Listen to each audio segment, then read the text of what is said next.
In the heart of Catalonia, the story of Barca continues to unfold. Barca Calcio, all about Barcelona.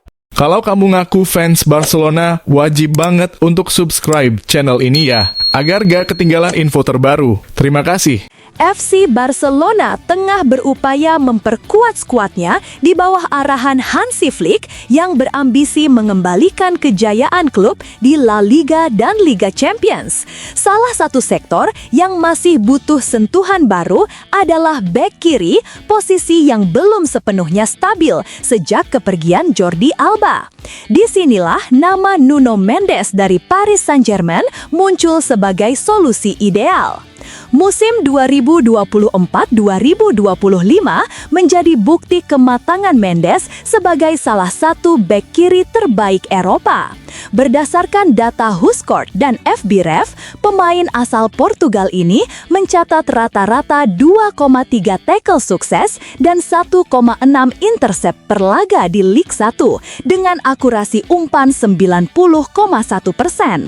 Ia juga melepaskan 5,8 umpan progresif dan 3,5 dribble sukses setiap pertandingan. Dari 11 penampilan awal musim ini, Mendes sudah mencatat 4 assist dan 1 gol dengan expected assist 0,26 per laga, hanya sedikit di bawah Theo Hernandez dan Alphonso Davies. Statistik tersebut menegaskan bahwa Mendes bukan hanya kuat bertahan, tapi juga berbahaya saat membantu serangan. Sistem permainan Hansi Flick yang menekankan intensitas dan gegenpressing menuntut bek sayap dengan kecepatan, daya tahan, dan kemampuan membaca permainan tinggi. Mendes memiliki semua aspek itu. Ia cocok dengan gaya bermain agresif Barcelona dan bisa menjadi tandem seimbang bagi Alejandro Balde yang masih kerap inkonsisten. Kehadirannya juga memberi fleksibilitas taktik, memungkinkan Flick menerapkan formasi 3 bek tanpa kehilangan ledar permainan. Jika Barcelona benar-benar ingin kembali berjaya, merekrut Nuno Mendes bukan sekedar wacana mewah, melainkan kebutuhan strategis. Ia adalah potongan penting dalam proyek Hansi Flick menuju tim yang solid, modern, dan siap menantang gelar di semua kompetisi. Pihak internal Barcelona mulai menunjukkan kekhawatiran terhadap performa Dani Olmo yang dinilai menurun sejak awal musim. Laporan dari Diario AS menyebutkan bahwa gelandang tim nasional Spanyol itu tampil di bawah ekspektasi dan gagal memberikan kontribusi berarti dalam beberapa laga terakhir. Dalam pertandingan melawan Sevilla akhir pekan lalu, Olmo tampil kurang meyakinkan. Ia kerap kehilangan bola, minim kreativitas, serta terlihat tidak percaya diri. Penampilannya yang lemah menjadi salah satu faktor penyebab buruknya performa Barcelona di laga tersebut. Kondisi ini memperpanjang tren negatifnya sejak awal musim, di mana ia belum mampu menunjukkan pengaruh seperti saat masih membela RB Leipzig. Menurut sumber internal klub, situasi ini mulai menjadi perhatian serius. Barcelona menilai Olmo harus segera menemukan kembali bentuk permainan terbaiknya agar dapat membantu tim keluar dari periode sulit.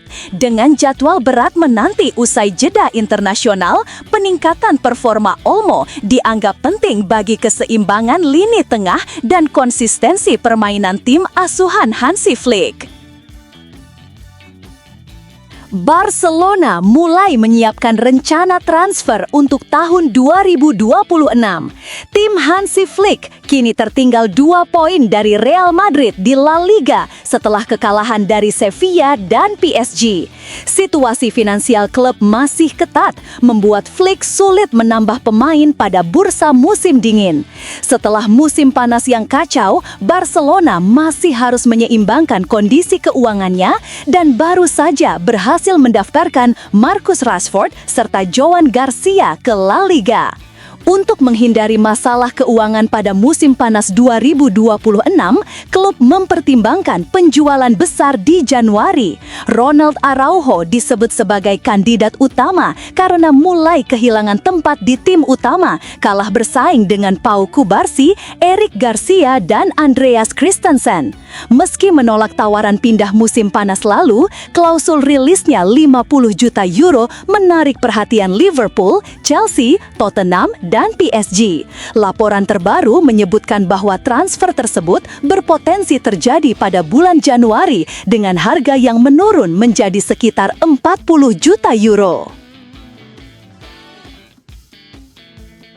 Striker Barcelona Robert Lewandowski memberikan tanggapan atas kekalahan 4-1 dari Sevilla pada laga minggu lalu.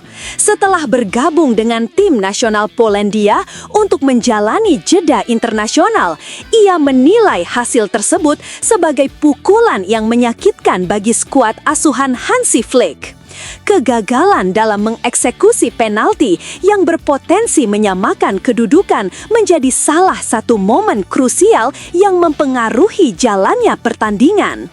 Meski demikian, kekalahan tersebut dipandang sebagai pelajaran berharga bagi tim untuk memperkuat mental dan motivasi. Situasi seperti ini dianggap sebagai bagian dari dinamika sepak bola, di mana respons dan kemampuan untuk bangkit menjadi faktor penentu perkembangan sebuah tim. Momen sulit tersebut diharapkan dapat menjadi dorongan untuk memperbaiki performa pada laga berikutnya dan menunjukkan semangat untuk kembali ke jalur kemenangan.